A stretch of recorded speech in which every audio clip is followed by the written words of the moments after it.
Hello dear students, welcome back to your channel target Gurukul.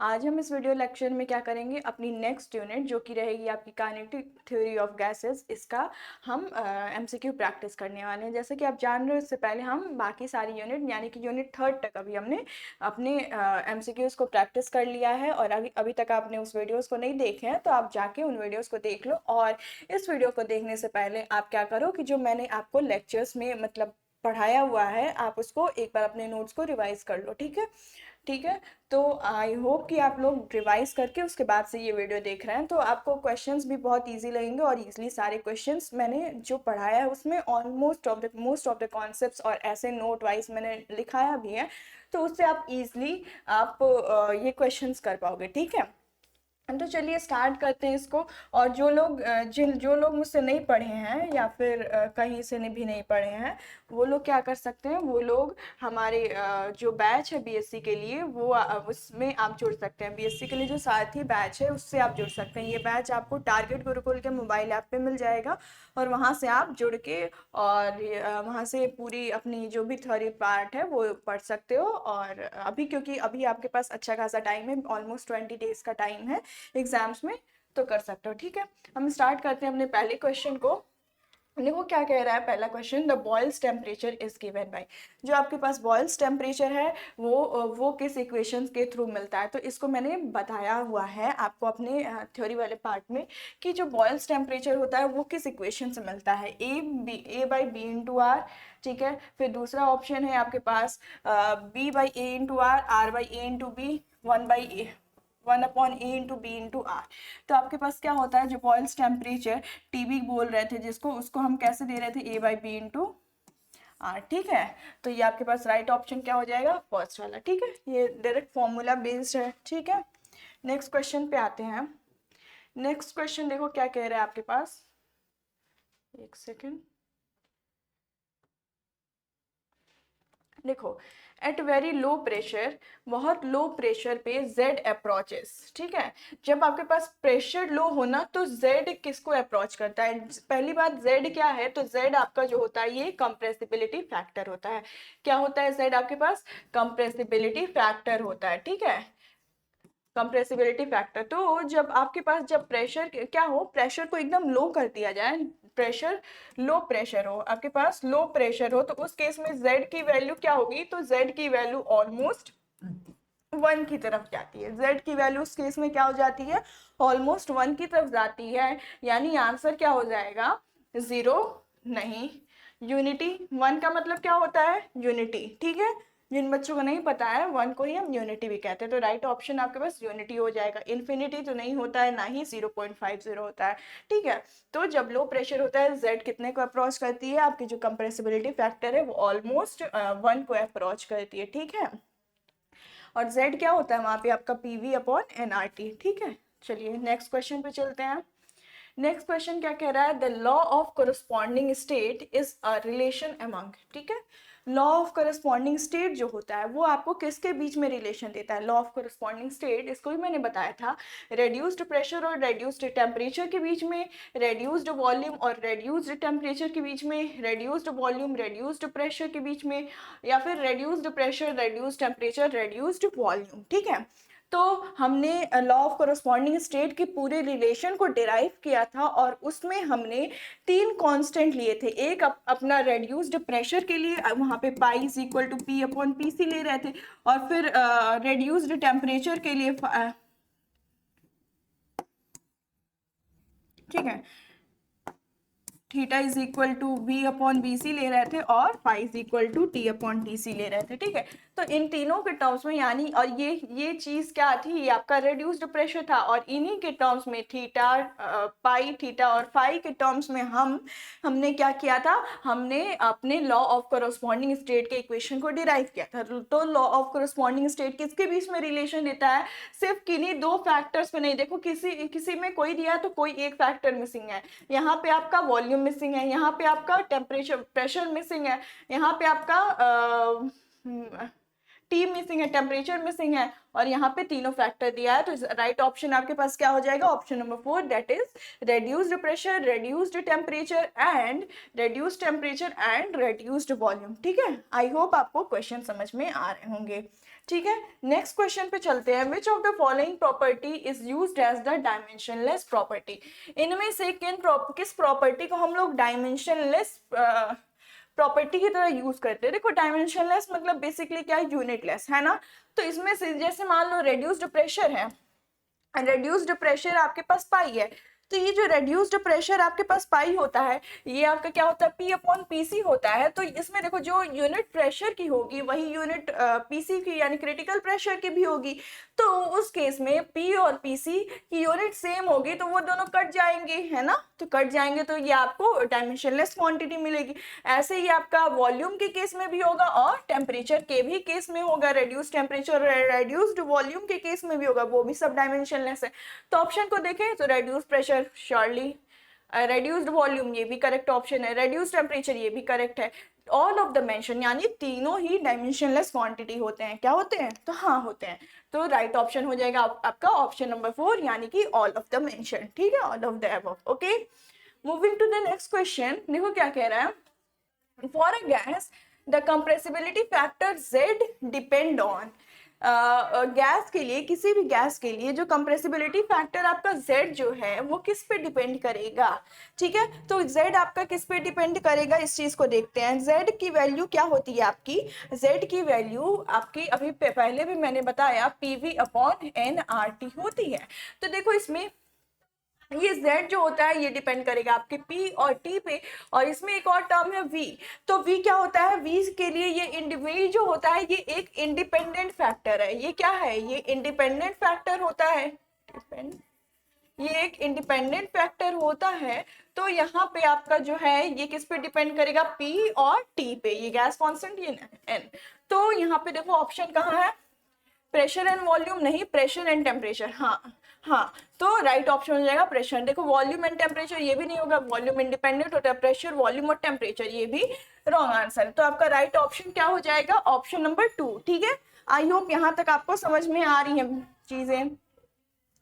और अगर आप पढ़े हो तो आप ऑप्शन देख के खुद से कर भी पा रहे होगे। ठीक है, जब भी कोई क्वेश्चन आ रहा है तो आप वहीं पे वीडियो पॉज करो और फिर खुद का दिमाग लगाओ और देखो कि कौन सा क्वेश्चन आपके ऑप्शन आपके अकॉर्डिंग सही है, और फिर आप वीडियो को अनपॉज करके देखो कि आपने राइट ऑप्शन किया है कि नहीं। और आप कमेंट्स में आप बता सकते हो कि आपके टोटल कितने आंसर सही हुए हैं, ठीक है, या फिर कितने गलत हुए हैं। तो the internal energy of the gas obeying van der wall equation P plus A upon V square, A by V square, V minus B is equal to RT depend on its. जो इंटरनल एनर्जी होती है यानी U होती है, और internal energy किसी gas की जो कि आपके पास जो कि आपकी वॉन्डर वॉल इक्वेशन को ओबे कर रही है, कोई किसी की इंटरनल एनर्जी जो वॉन्डर वॉल इक्वेशन को ओबे कर रही है वो किस पे डिपेंड करेगा? उसके टेम्परेचर पे, उसके टेम्परेचर प्रेशर दोनों पे, टेम्परेचर स्पेसिफिक वॉल्यूम पे, या फिर प्रेशर एंड स्पेसिफिक वॉल्यूम। तो जो U होता है आपके पास, जो आपके पास क्या U होता है यानी इंटरनल एनर्जी होती है, ये क्या होती है? ये इंटरनल एनर्जी किसका फंक्शन होता है? तो आपके काइनेटिक एनर्जी और साथ ही साथ पोटेंशियल एनर्जी का फंक्शन होता है। किसका? काइनेटिक एनर्जी और पोटेंशियल एनर्जी का फंक्शन होता है। तो इसलिए जो U होती है वो किस पे डिपेंड करती है? ओनली एंड ओनली टेम्परेचर पे। किस पे डिपेंड करती है? सिर्फ और सिर्फ आपके टेम्परेचर पे डिपेंड करेगी। तो राइट ऑप्शन आपका ऑप्शन नंबर 1 हो जाएगा। ठीक है, दिमाग समझ में आई? नेक्स्ट क्वेश्चन पे चले। देखो नेक्स्ट क्वेश्चन क्या कह रहा है, van der wall equation of state is given by P plus A upon V square, V minus B। ये इक्वेशन तो आपको रटा जाना चाहिए अभी तक। ठीक है, अभी देखना MCQ में ये इक्वेशन पूछ भी देगा आपको एक जगह पे। तो the van der wall equation of state is given by इस इक्वेशन। ठीक है, द कांस्टेंट, देखो ना ये B है आपके पास सिर्फ, द कांस्टेंट बी, उसमें कांस्टेंट बी आता है ना, ए और बी आपके पास दो कांस्टेंट होता है, तो ये कांस्टेंट बी की बात कर रहा है, ठीक है। तो the constant B in the equation in terms of specific volume at critical point V C is equal to, यानी बी और वी सी में आपको रिलेशन बताना है। क्या रिलेशन था बी और वी सी में? हम डिराइव किए थे वहां पे इक्वेशन, तो हम वीसी के लिए क्या डिराइव किए थे? वीसी के लिए रिलेशन डिराइव किए थे VC is equal to 3b, ठीक है। ये क्रिटिकल वॉल्यूम के लिए भी डिराइव किया था हमने, क्रिटिकल टेम्परेचर के लिए, क्रिटिकल प्रेशर के लिए, ठीक है। तो तीनों को अच्छे से लर्न कर लेना, क्योंकि जो एमसीक्यू बनेगा तो उन तीनों में से किसी भी एमसीक्यू बन सकता है, ठीक है। तो और मोस्ट प्रॉब्ली ये क्वेश्चन एक आपके एग्जाम में आ भी सकता है। तो यहाँ पे Vc is equal to 3b हमने डिराइव किया था, तो यहाँ पे b की वैल्यू निकालें, क्योंकि आपके कांस्टेंट b का पूछा है, तो b की वैल्यू क्या हो जाएगी? Vc अपॉन 3, ठीक है। देखो ऑप्शन में ऐसा कुछ दिख रहा है Vc अपॉन 3, Vc अपॉन 3, पहला ऑप्शन ही आपको दिख रहा है Vc अपॉन 3, 2Vc, ये भी ऑप्शन गलत है, 3Vc ये भी गलत है, 6Vc, 8A अपॉन 27 VCR, ये ऑप्शन ये Vc के लिए नहीं, ये आपको पता होना चाहिए ये किसके लिए आया था, ठीक है। तो अपने नोट्स में रेफर करो। चलो, the van der Waal equation of state is used for, ठीक है। जो कह रहा है क्वेश्चन की van der Waal equation of state है, ये हम किस लिए यूज करते हैं? तो ऑब्वियस सी बात है रियल गैसेस के लिए, क्योंकि आइडल गैस के लिए तो ऑलरेडी हमारे पास इक्वेशन था, लेकिन हम रियल गैसेस के लिए ऑब्जर्व किए कि उनके रियल गैसेस में कुछ डेविएशन है, तो उन्हीं डेविएशन को एज्यूम करते हुए हम करेक्शन फैक्टर को लाएं, करेक्शन प्रेशर और वॉल्यूम करेक्शन किए, और फिर हम अपने van der Waal equation of state दिया। तो van der Waal equation of state दिया, तो वो किसके लिए दिया? हमने अपने रियल गैसेस के लिए दिया। राइट ऑप्शन आपका रियल गैसेस हो जाएगा, ठीक है। इसमें 5 ऑप्शंस दिए हैं, ठीक है। तो उतना टेंशन मत लेना, आपको एग्जाम में 4 ऑप्शन ही मिलते हैं, उनमें से आपको किन्हीं एक ऑप्शन राइट होता है, तो यहाँ पे राइट ऑप्शन हो जाएगा आपके पास ऑप्शन नंबर 2, ठीक है। नेक्स्ट क्वेश्चन देखो, यहाँ पे आपको जो वॉन डेर वाल इक्वेशन में ए है ना, ए है, उसका क्या निकालना है? उसका आपको क्या कहते हैं, उसकी यूनिट पता करनी है। Unit of A in van der Waal equation for 1 mole, van der Waal equation for 1 mole is, देखो हमें क्या पता है, एक इक्वेशन पता है P plus A upon V square, ठीक है। इसमें हमको क्या जानना है? एक यूनिट जाननी है, ठीक है। हमें ये जो P होता है, ये प्रेशर है, ये इसकी यूनिट क्या है? न्यूटन पर मीटर स्क्वायर, ठीक है। इसकी यूनिट क्या है आपके पास? न्यूटन पर मीटर स्क्वायर। अब देखो यहाँ से V की जो यूनिट हो जाएगी, V की यूनिट ये क्या होती है? मीटर क्यूब, ये क्या होती है? Metre cube. तो यहाँ से देखने की कोशिश करेंगे तो V स्क्वायर है यहाँ पे, तो उसके अकॉर्डिंग जो A की यूनिट आएगी, ये आपका क्या आ जाएगा? न्यूटन मीटर 4, न्यूटन मीटर के पावर m के पावर 4, ठीक है, ठीक है। तो राइट ऑप्शन देखो कहाँ मिल जाएगा आपको? हाँ, सेकंड ऑप्शन, ठीक है। तो सेकंड आपका राइट ऑप्शन हो जाएगा, ठीक है। समझ में आया? चलिए नेक्स्ट क्वेश्चन पे चलते हैं। इसमें आपको बी की यूनिट पूछी है, ठीक है। वॉन डेर वाल इक्वेशन में बी की यूनिट पूछी है। देखो बी की यूनिट क्या हो जाएगी? V माइनस एन बी, यही बोलते हैं, है ना, V माइनस एन बी होता है। अब V की तो यूनिट फिक्स्ड है, तो V की यूनिट तो लीटर हो जाएगी, और B की यूनिट उसके अकॉर्डिंग आपका क्या हो जाना चाहिए? पर मोल हो जाना चाहिए, ठीक है। V की यूनिट तो लीटर कंफर्म है ना। तो एक की यूनिट कंफर्म है, तो उसके रिस्पेक्ट में हम अपना क्या करेंगे? नेक्स्ट वाली यूनिट को निकालने की कोशिश करेंगे। तो आपका V की यूनिट ये क्या है? नंबर ऑफ मोल्स, देखो number of moles N number of moles into B, तो क्या आना चाहिए? ये एल लीटर पर मोल, ठीक है। तो ऐसा कुछ ऑप्शन देख, हाँ फर्स्ट ऑप्शन ही लीटर पर मोल दिया हुआ है, ठीक है। नेक्स्ट क्वेश्चन पे चलिए। क्वेश्चन क्या कह रहा है? The value of A in van der Waal equation is dash और डिपेंडेंट ऑन, या तो डैश यानी यही आपका ऑप्शन सही हो जाना चाहिए, या फिर डिपेंडेंट ऑन, ठीक है। 2 पार्ट है, मतलब कि या तो ये ऑप्शन सही या तो ये ऑप्शन सही। तो अगर हम ऑप्शंस को देखें तो pressure temperature, pressure and temperature, यानी कि is dependent on pressure temperature, pressure and pressure, और या फिर independent on pressure and temperature, ठीक है। तो ए क्या होता है? पहली बात, ए क्या होता है? वॉन डेर वाल इक्वेशन में जो ए टर्म है ये अट्रैक्शन फोर्स दिखाता है बिटवीन द मॉलिक्यूल्स। ये ए क्या दिखा रहा होता है, ये अट्रैक्टिव फोर्स दिखा रहा होता है, अट्रैक्टिव फोर्स को रिप्रेजेंट कर रहा होता है। और ये जो होता है ए, ये किन्हीं पे भी डिपेंडेंट नहीं होता है, ठीक है। ये बात मैंने आपको क्लास लेते वक्त भी बताई थी, यानी कि ये डिपेंडेंट ऑन ये वाला ऑप्शन तो प्रेशर टेम्परेचर और प्रेशर एंड टेम्परेचर नहीं, किसी पे नहीं डिपेंडेंट होता है। ये राइट ऑप्शन क्या हो जाएगा, इस independent of pressure and temperature, यानी कि प्रेशर या फिर टेम्परेचर किन्हीं पे ये डिपेंड नहीं कर रहा होता है, ठीक है। चलिए समझ में आया, नेक्स्ट क्वेश्चन पे चले। नेक्स्ट क्वेश्चन देखें, देखो क्वेश्चन क्या कह रहा है, विच of the following is a corrected equation of ideal gas equation. कौन सा इसमें से जो है आपका करेक्टेड इक्वेशन है आइडियल गैस इक्वेशन के लिए, कौन सा इक्वेशन आपके पास सही है। तो इसमें से देखने की कोशिश करो कौन सा इक्वेशन सही हो जाएगा। हाँ देखो इक्वेशन क्या होता है आपके पास, p minus A N square upon V square, ठीक है। जब हम इसके टर्म्स में देखेंगे तो आपके पास यही हो जाएगा v minus N B is equal to N R T, ठीक है, ठीक है। यही इक्वेशन होता है आपके पास, यानी जहां ये ऑप्शन है वो सही होगा। यहाँ पे देखो p minus A N square V square, ये क्या है, यहाँ पे गड़बड़ है, यानी ऑप्शन यही गलत हो गया। बाकी चीजें तो ठीक लिखी हुई हैं, ये भी option N square p minus, ये भी ऑप्शन गलत है, v प्लस एन बी दिया हुआ है, ठीक है। ये ऑप्शन p प्लस ए एन स्क्वायर नहीं, ये चीज प्लस गलत आ गया यहाँ पे, p minus A N square upon V square, v minus N B is equal to R T हो जाएगा, ठीक है। तो राइट ऑप्शन आपका वही हो जाएगा। फिर which of the following condition do you think a real gas behave as an ideal gas. क्या कंडीशन होनी चाहिए जब आपकी जो रियल गैसेस हैं वो किसकी तरह बिहेव करें, जो आपकी रियल गैसेस हैं वो कब आइडल, रियल गैस कब आइडल की तरह बिहेव करती है। आपका प्रेशर कैसा होना चाहिए, temperature, real idol gas, pressure और टेम्परेचर कब होना चाहिए कि रियल गैस आइडल गैस की तरह बिहेव करे, ठीक है, ठीक है।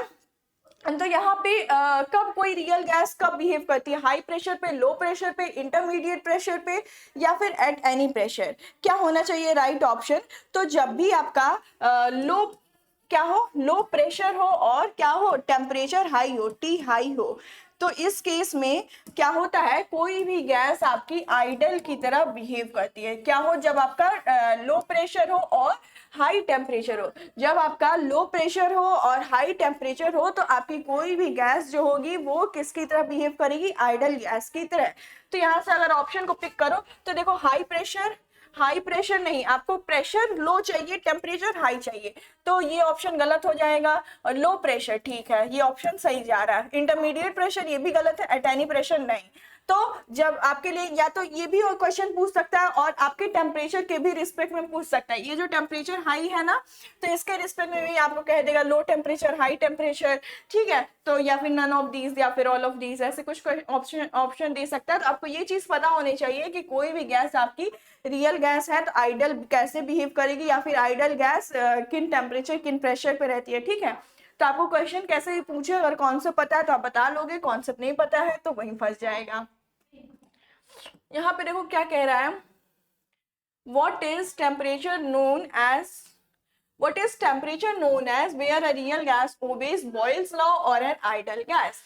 जब उस टेम्परेचर को क्या कहते हैं, उस टेम्परेचर को, उस पॉइंट को क्या कहेंगे जब आपकी रियल गैस जो है वो बॉयल्स लॉ को ओबे कर रही होगी। तो रियल गैस जब बॉयल्स लॉ को ओबे करती है तो उस वो जो टेम्परेचर होता है, सॉरी टी सी लिख दिया मैंने, उसको हम क्या बोलते हैं, तो उसको हम टीबी क्या यानी कि बॉयल्स टेम्परेचर बोलते हैं, या फिर उसे ही हम बॉयल्स पॉइंट भी बोलते हैं। इसको मैंने क्लास में भी एक्सप्लेन किया था और एक इंपॉर्टेंट पॉइंट लिखाया था। तो उसको हम उस टेम्परेचर को क्या बोलेंगे, बॉयल्स टेम्परेचर बोलेंगे। क्या बोलेंगे, बॉयल्स टेम्परेचर, ठीक है। बॉयल्स लॉ को ओबे करना है, सिंपल सा है, चार्ल्स लॉ तो होगा नहीं, क्रिटिकल टेम्परेचर नहीं, एब्सोल्यूट टेम्परेचर। और राइट ऑप्शन क्या हो जाएगा आपके पास, बॉयल्स टेम्परेचर, ठीक है। आगे बढ़ते हैं,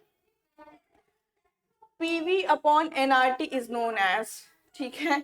इस क्वेश्चन को कंप्रेसिबिलिटी फैक्टर तब से मैं Z बता रही हूँ, तो उसमें भी मैंने बोला कि जो आपका Z होता है कंप्रेसिबिलिटी फैक्टर होता है, ये आपका PV अपॉन NRT होता है। कंप्रेसिबिलिटी फैक्टर पे ये आपको 3 क्वेश्चन देखने को मिल गया है ना।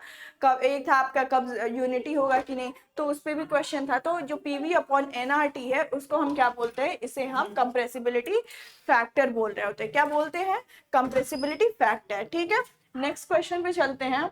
विच of the following is not a postulate of kinetic molecular theory of gases, यानी इनमें से कौन सा पोस्टुलेट आपके kinetic molecular theory of gases का पार्ट नहीं है। ठीक है, ठीक है, the actual volume of a gas is of the molecule is negligible. ठीक है, ये तो कहता है हमारा postulate. There are high forces of attraction between the gas molecules. क्या ये काइनेटिक थ्योरी ऑफ गैसेस के अकॉर्डिंग, ये ऑप्शन सही होना चाहिए। जो काइनेटिक थ्योरी का पोस्टुलेट है वो क्या कहता है कि जो आपके मॉलिक्यूल्स है ना, उनके बीच में कोई मतलब कोई फोर्स ऑफ अट्रैक्शन नहीं है, तभी उनको जितना स्पेस दिया जाए उतना स्पेस वो क्या करते हैं, ऑक्युपाई करते हैं। ये काइनेटिक थ्योरी का एक पोस्टुलेट ये भी है, इसको मैंने डिस्कस कराया था।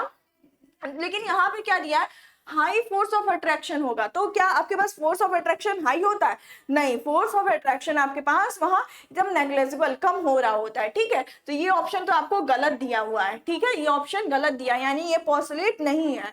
और ये पूछ रहा है नॉट अ पोस्टुलेट, तो यही ऑप्शन सही हो जाएगा। बाकी ऑप्शन को भी देखो, collision are elastic in a gas molecule, obviously जितनी एनर्जी पहले थी उतनी एनर्जी अब भी है, यानी कि इलास्टिक कोलिजन ही हो रहा है। ठीक है, यानी ये भी सही दिया है पोस्टुलेट। फिर kinetic energy of the gas molecule is directly proportional to absolute temperature, obviously. ठीक है, तो ये भी सही है, ये भी एक पोस्टुलेट होता है। ठीक है, तो अब क्या राइट ऑप्शन आपका सेकंड हो जाएगा। और क्यों ये सेकंड ऑप्शन राइट होगा ये भी आपको पता होना चाहिए। ठीक है, चलिए नेक्स्ट क्वेश्चन पे चलते हैं।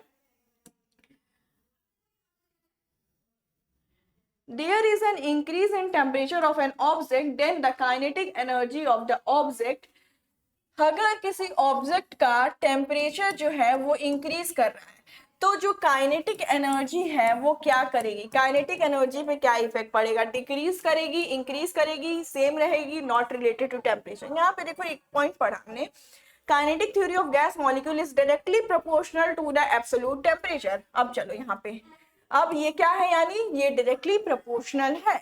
यानी कि अगर काइनेटिक थ्योरी, अरे काइनेटिक एनर्जी अगर टेम्परेचर सॉरी अगर आपके पास टेम्परेचर इंक्रीज कर रहा है तो डायरेक्टली प्रोपोर्शनल है, यानी आपकी काइनेटिक एनर्जी भी क्या करेगी, इंक्रीज करेगी। ठीक है, तो इसके अकॉर्डिंग आपके पास ऑप्शन नंबर 2 क्या हो जाएगा, सही हो जाएगा, राइट ऑप्शन हो जाएगा आपके पास ऑप्शन नंबर 2। ठीक है, नेक्स्ट क्वेश्चन पे चलते हैं।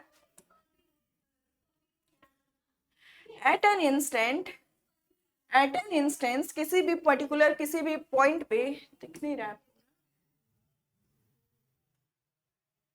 ठीक है चीज,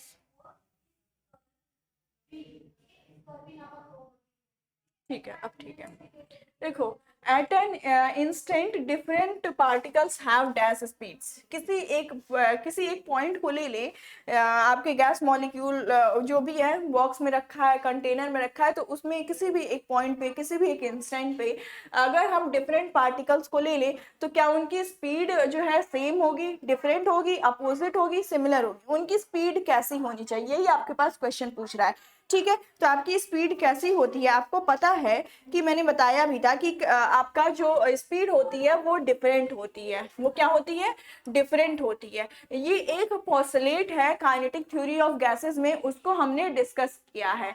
क्या कि जो स्पीड होगी आपकी पार्टिकल्स की वो कैसी हो रही होगी, वो रैंडम मोशन कर रहे होंगे और सबकी स्पीड, कोई इधर कोलाइड कर रहा है, कोई उधर कोलाइड कर रहा है, तो डिफरेंट स्पीड पे वो क्या कहते हैं, वो मूवमेंट कर रहे होते हैं। ठीक है, ठीक है, जितना स्पेस होता है वो पूरा ऑक्युपाई कर लेते हैं। ठीक है, देखो, collision of gas molecules are perfectly elastic, inelastic, always occur in proper and predicted motion, not conserve। अब एक चीज देखो यहाँ पे इस क्वेश्चन में देखो,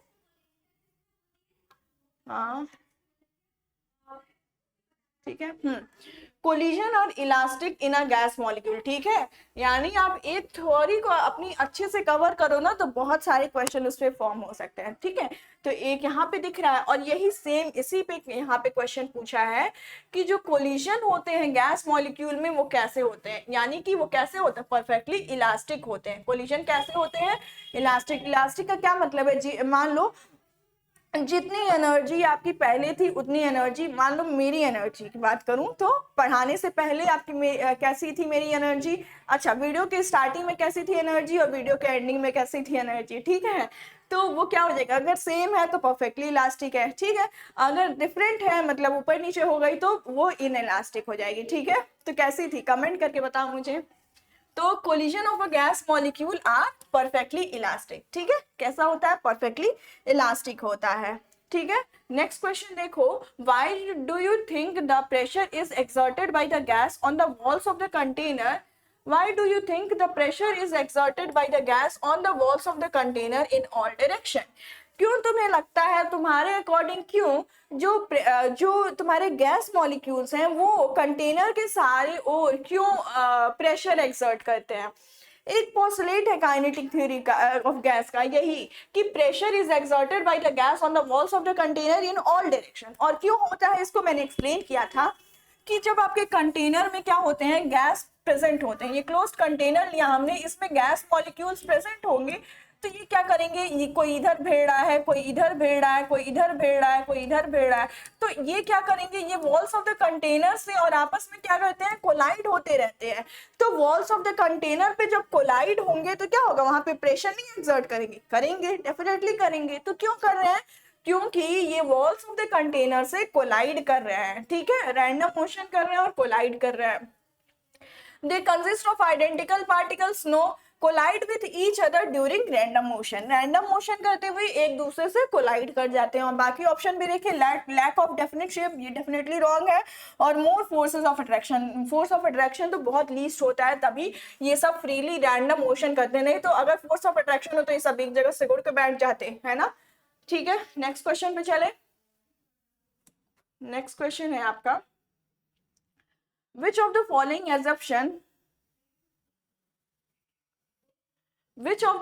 assumption explain great compressibility of gases? यानी कि कौन सा assumption इसमें से आपके compressibility of gases को explain करता है।